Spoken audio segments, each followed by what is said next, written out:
There is a moment at Hwangsanbeol that the chronicles record twice in the same day. A teenage boy rides out from the Silla camp alone. He charges toward a Gyebaek line that has just repelled 4 full assaults from an army 10 times its size. He fights. Briefly, he dies. His father is a Silla general. He watches it happen. A short time later, another teenage boy rides out from the same camp, alone, toward the same line. He is captured, released, and returns to fight again. He dies. His father is also a Silla general.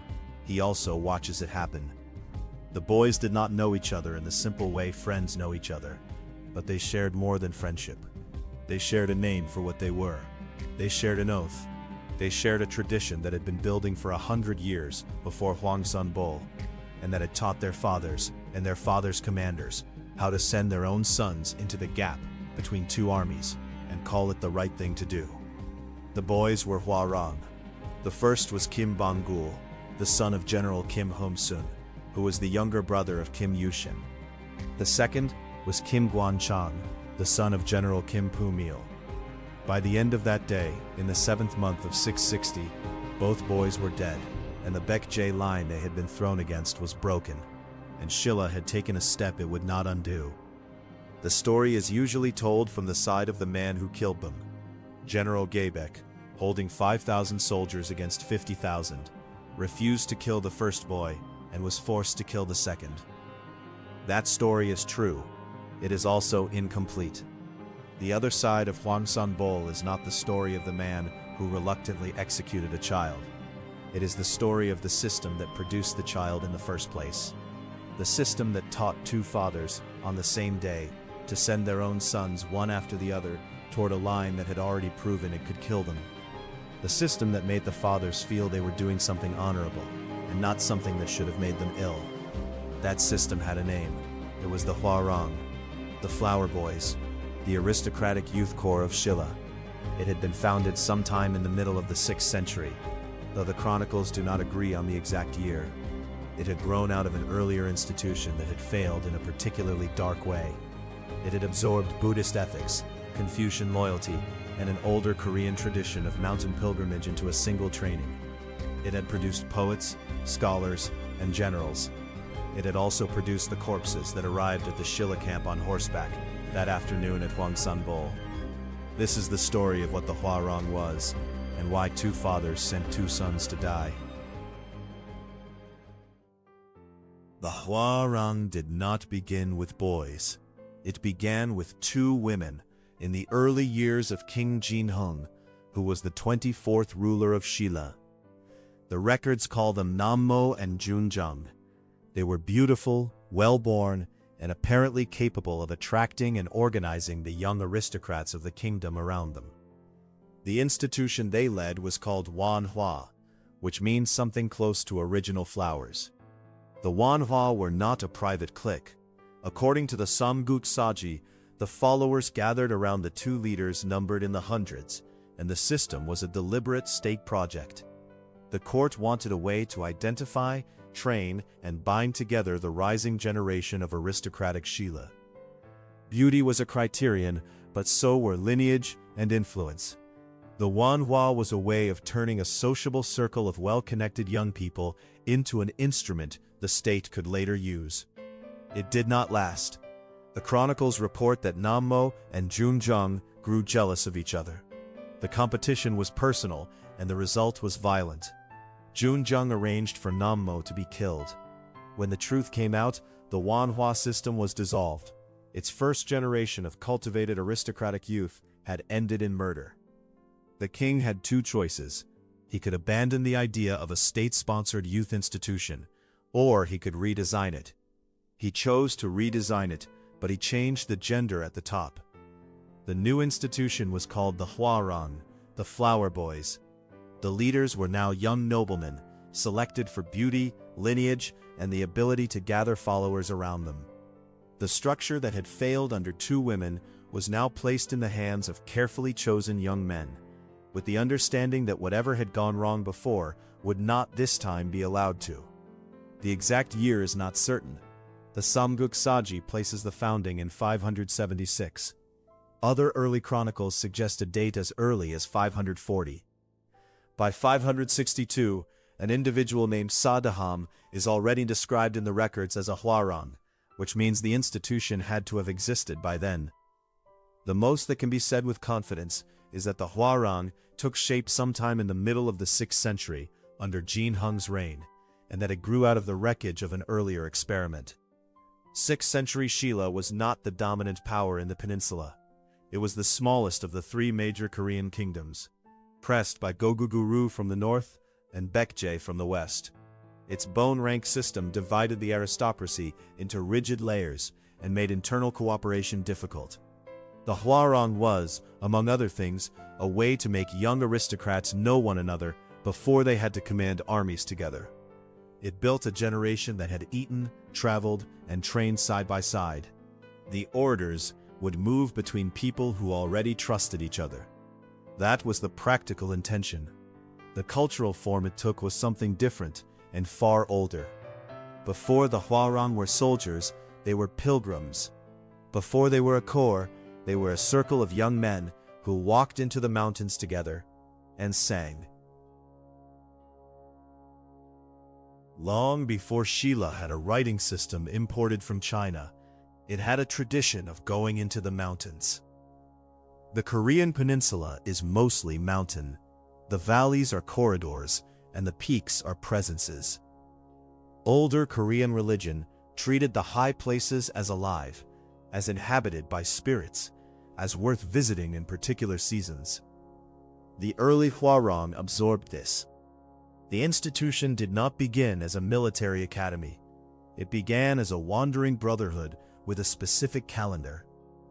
A young Hwarang and his followers, the Rangdo, would travel together for extended periods. They visited famous mountains, sacred sites, rivers, and shrines across Silla territory. They composed songs along the way and performed them at the places where they stopped. The practice had a name, Pungwaldo, which can be translated as the way of wind and moon. The wind was the journey, the constant movement. The moon was the seasonal time, the rhythm of when to be where. This was not pure aesthetics. It served the state in ways that are obvious once they are pointed out. A young man who has walked the borders of his kingdom in person, who has stood at the sites that define its history, who has sung the songs that name its rivers, will fight for that kingdom differently from one who has only heard of it. The Hwarang pilgrimage built the geographic instinct of Shilla's future commanders. By the time they were old enough to lead troops, the map was inside them. It also built the human network. The followers of a Hwarang were not casual friends. They lived together for months at a time, far from family and court. They learned each other's voices, fears, and silences. The bonds they formed in the mountains would later be the bonds that held units together in war. And it built something harder to name. The records repeatedly emphasize that the Hwarang composed and performed poetry. Some of the surviving Hwangsanbeol, the native language songs of Silla, and among the earliest examples of Korean lyric writing, are attributed to Hwarang or to the men who followed them. The Hwarang were not only beautiful young men with bows, they were, formally, artists. The state had created an institution where the same person was expected to write verse in the morning and shoot arrows in the afternoon. This combination explains something that often confuses modern readers. The Hwarang are usually described in 2 contradictory ways. Some sources call them poets and aesthetes. Others call them warriors. Both are correct, because the institution did not distinguish between the 2 roles. To be Hwarang was to be both at once. The cost of this design became visible only when Silla entered the long war that would consume the 7th century. A pilgrimage corps trained for both song and combat is a flexible instrument in a peaceful state. In wartime, it becomes something else. The same young men who had been writing songs in their teens were now expected to lead actual troops in their 20s and to die in their late teens if the war demanded it. The cultural depth that had made the Hwarang attractive in peace became one of the reasons their deaths in war were felt so heavily. A society does not grieve a foot soldier the way it grieves a poet. The Hwarang were both. That was the design. It was also, by the time of Hwangsanbeol, the trap. Around the year 600, a Buddhist monk named Won-gwang returned to Silla after a long period of study in Sui dynasty China. He was already an unusual figure when he arrived. He had spent years in the great monastic centers of the continent, studying texts that most Silla monks had never seen. His reputation preceded him. When he came back, two young men sought him out for guidance. Their names were Guisan and Hwang. They were not monks, they were young aristocrats, the kind of men who were beginning to take on roles in the Hwarang generation that would later go to war. They wanted a set of principles to live by. They came to a Buddhist teacher because Buddhism by this point was the dominant intellectual force in Silla. They wanted something they could carry into their lives as soldiers and officials. Won-gwang did something interesting first. He refused. The chronicles record that he told them his own teachings were monastic. They were oriented around non-harm, including the prohibition on taking life. These two young men were going to be warriors. Monastic ethics, as they stood, were not designed for the lives they would actually live. Then he gave them 5 rules anyway. The 5 became known as the Seisokoge, the 5 secular precepts. In the form that survived, they are: serve your sovereign with loyalty, serve your parents with filial devotion, treat your friends with trust, do not retreat in battle, and do not kill living things without discrimination. 4 of the 5 would not surprise anyone familiar with Confucian or Buddhist ethics. Loyalty, filial piety, trust, and discriminate use of force are common across both traditions. What makes the Seisokoge distinctive is the 4th rule, and the relationship between the 4th and the 5th. The 4th says, do not retreat in battle. The 5th says, do not kill without discrimination. Read together, they are a careful, almost reluctant attempt to give warrior aristocrats a code that does not abandon Buddhist conscience. Killing is not embraced, it is bounded. Cowardice is forbidden, but so is indiscriminate slaughter. The monk who refused at first had built in 5 lines a usable ethics for men whose work would involve violence, whether or not Buddhism approved. But the 4th rule, once it left the monk's hands, did something he probably did not intend. Do not retreat in battle, in the mouth of a young Hwarang on the morning of a losing engagement, becomes something more specific. It becomes the instruction that turns hesitation itself into shame. It becomes the rule that explains why a captured boy, released by an enemy general, would turn his horse around and charge a second time. It becomes the reason a father can send his son toward a line of 50 experienced soldiers and feel that he is honoring an oath, rather than executing his own child. The 5 rules were not in themselves a death cult. They were a thoughtful compromise by a monk who knew his students well enough to give them what they could actually use. What the rules became when carried into a century of war was something neither the monk nor the students could have planned for. They became the moral architecture of a system that was about to start producing dead teenagers, in a way the kingdom would later struggle to remember honestly. The first Hwarang, the chronicles let us see clearly, is also the first to die for a friend rather than a king. His name was Sadaham.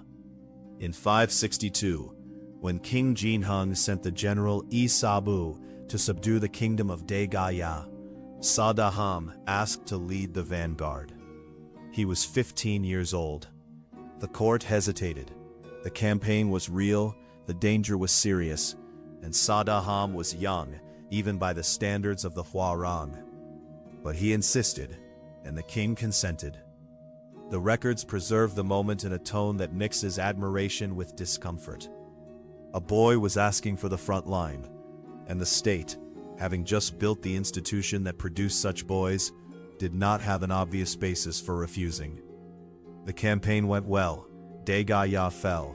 With its fall, the Gaya Confederacy, which had survived in the southern peninsula for several centuries, was effectively absorbed into Silla. Sadaham came back alive. What he did next is the part the chronicles emphasize. He was offered the standard rewards of a successful officer: land, slaves taken from the defeated population. These were not symbolic. They were the material rewards that translated military success into family wealth. Sadaham accepted them and then redistributed them. He freed the slaves, allowing them to live as commoners. He divided the land among the soldiers who had fought under him. By the time the gesture was complete, he had kept almost nothing for himself. This was unusual enough that the chronicles bother to record it. It is the first clear sign that the Hwarang ethic, at least in its idealized form, treated the rewards of victory as something to be passed on, rather than accumulated. But the part that mattered most for what the Hwarang would later become was what happened to him after the campaign. Sadaham had a friend named Won-gwang. The two had grown up together. The records describe them as having made a pact in the older sense of the word, a death friendship, sometimes called sao. The promise was that if one of them died, the other would not survive him long. Won-gwang died. The chronicle records the death without dwelling on the cause. What mattered for the pact was not how he died, but that he had. Sadaham heard, and he stopped eating. He stopped sleeping. He kept this up for 7 days. On the 7th day, the records say, he died. The state had built the Hwarang to bind young aristocrats to each other and to the kingdom. What the institution produced in its most famous early member was a 15-year-old who walked into a war for the king and then died for a friend. This was not a failure of the institution. The chronicles do not present it that way. They eulogize Sadaham. His sacrifice is preserved as a model. The Hwarang, from its earliest documented generation, was teaching young men that the bonds inside the brotherhood were worth dying for, not only the bonds between subject and ruler. 100 years later, when two Silla generals on the morning of Hwangsanbeol decided to send their own sons one after the other toward a line of veterans, they were drawing on a tradition that already considered this kind of death honorable. The first version had been a boy who refused to outlive his friend. The later versions would be boys who were asked to do less personal, more strategic, but recognizably similar things. Kim Yu-shin was born in 595 in a Silla that had spent the previous 60 years absorbing his own ancestors. His great-grandfather was Kim Gu-hae, sometimes called Gu-hyang, the last king of Gyebaek.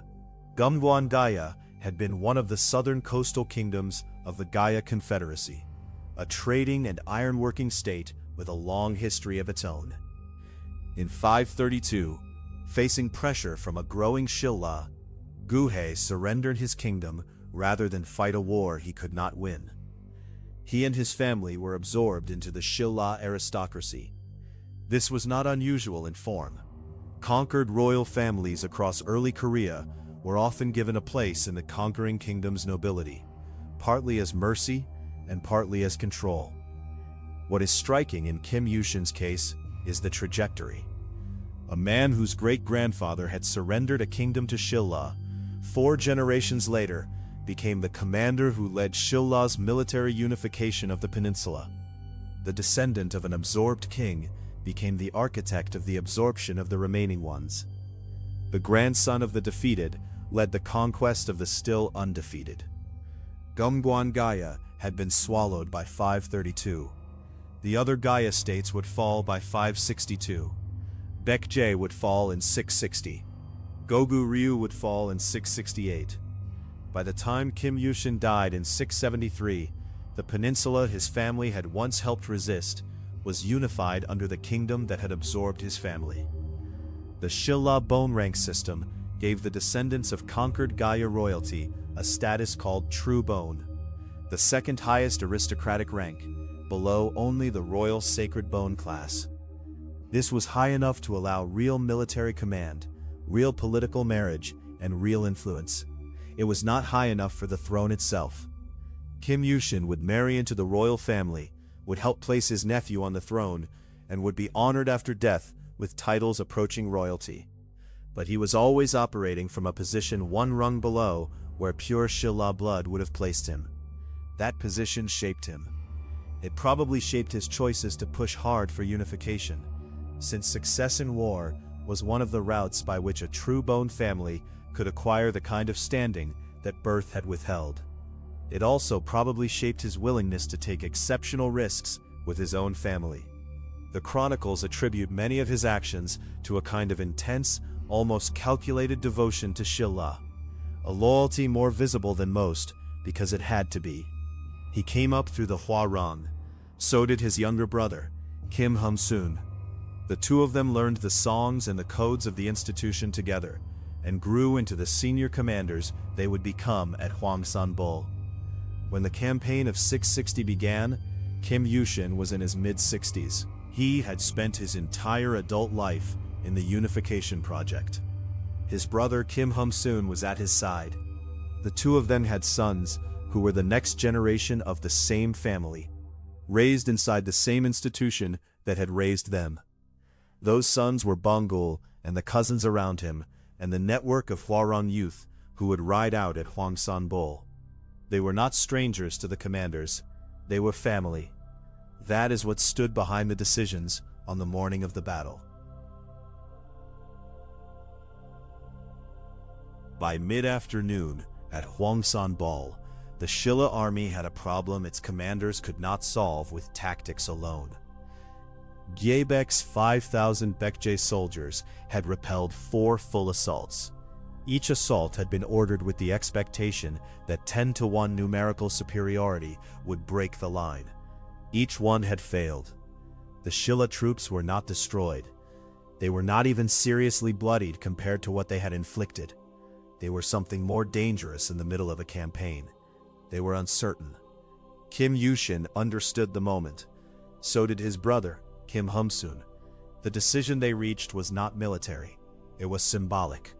They needed an act dramatic enough to reset what the rank-and-file Silla soldier believed about the day. They needed proof, in a form that could not be argued with, that the will to die for this battle was already inside their own command structure. Kim Hum-soon sent his son first. Kim Bongul was young, the son of one of the 2 senior generals on the field, and the nephew of the commander-in-chief. He had been raised inside the Hwarang tradition that the family used to prepare its sons. His father gave the order. He rode out alone toward the Baekje line. He fought. He died. The morale of the Silla army did not recover. This is the part of the story that often gets compressed in the telling. The first boy did not work. The first son of the first general did not produce the effect his father had calculated on. There was a pause, in which Kim Hum-soon was now a man who had killed his own son for nothing, and the line in front of them was still holding. So Kim Pu-mil sent his son. Kim Gwanchang was young, close in age to Bongul, and also Hwarang. His father was the other senior general. He rode out toward the same line. He was captured. Brought before Gyebaek, he was looked at and released. The Baekje commander who had killed his own family before the battle, and who had ordered the deaths of many men by that hour, could not bring himself to kill this particular boy. He sent Gwanchang back to the Silla side alive. Gwanchang returned to his father. The chronicles do not preserve the words, but the action that followed implies them. He was given the kind of acknowledgement that did not release him from the next thing. He turned his horse and rode toward the Baekje line again. He was captured a second time. This time Gyebaek had him executed. The head was sent back to the Silla camp, attached to the boy's horse, in a gesture that read as much as honor as warning. When the head reached Kim Pu-mil, the effect that Bongul's death had failed to produce arrived. The Silla soldiers, who had watched 2 of their general's sons die in the space of a single afternoon, no longer hesitated. The 5th assault broke the Baekje line. Gyebaek died. The road to Sabi opened. What the chronicles preserve as Gwanchang's martyrdom is more honestly described as the second attempt. The first attempt had been Bongul, and it had not been enough. 2 fathers had to send 2 sons before the formula worked. It worked because the Hwarang had been preparing them for it for 100 years. The 2 boys had not improvised. They had executed the design. After Hwangsanbeol, Baekje fell. 8 years later, Gogu Ryu fell. By 676, after a further war against the Tang armies that had helped Silla win, the peninsula was, for the first time, unified under a single Korean kingdom. The Hwarang, the institution that had produced the boys at Hwangsanbeol and many like them in the campaigns before and after, had achieved the thing it had been quietly designed for. The young aristocrats who had walked the mountains together and learned each other's voices had become the generals and officials who held the new kingdom together. And then, slowly they faded. The exact way this happened is one of the things the historical record will not commit to. Some scholars argue that the Hwarang as a military institution effectively ended with unification, since the function it had served, the production of a bonded officer class for an existential war, was no longer needed. Others trace its survival as a social and cultural club through the rest of the Silla period, a kind of aristocratic fraternity that organized poetry and pilgrimage long after it had stopped producing soldiers. A few sources suggest that traces of the Hwarang persisted into the early Goryeo dynasty, before disappearing entirely. It is not certain. The chronicles that record Sadaham and Gwanchang in such detail do not narrate the institution's end with the same care. That is itself worth noticing. Cultures tend to record beginnings more carefully than endings, especially when the ending is undramatic. The Hwarang did not collapse in a single recorded moment.